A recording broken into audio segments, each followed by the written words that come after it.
Hello, it's James again from the 11 Plus Tutors in Essex.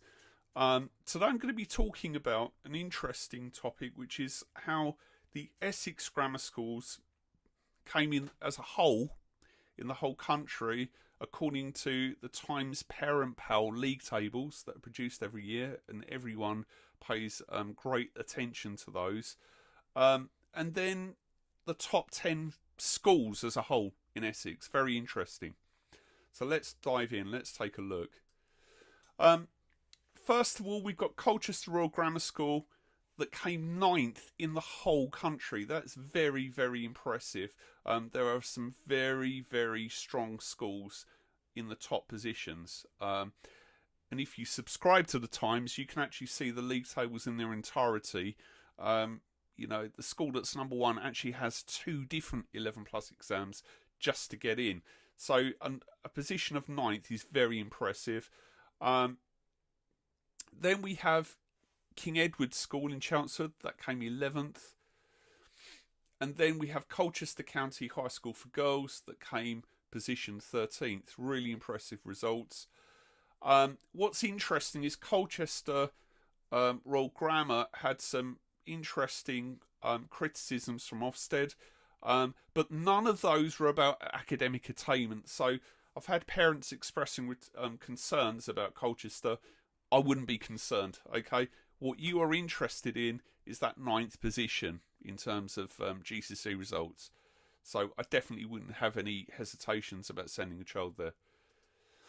Then we come to the 10 best state schools in Essex.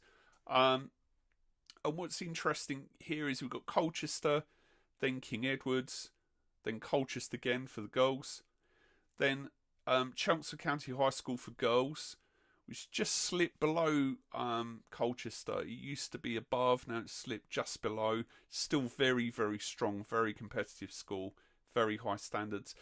Then this is interesting, Westcliff for boys and girls came next for those of us that live in South Essex. Then Southend High for boys, then girls. Then Saffron Walden County High, which is not a grammar school, okay?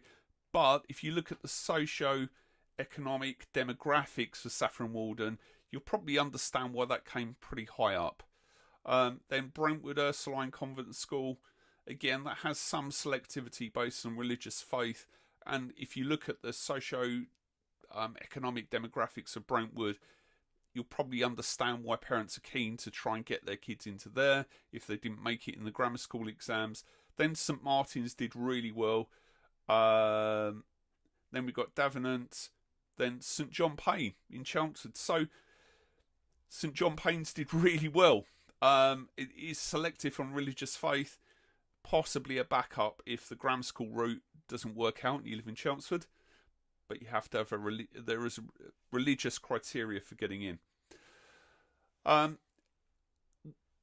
When we think about the independent schools, they didn't do nearly as well, okay, as these schools in terms of results. So for those of you who are really interested in independent schools, it may be for other reasons other than academic performance.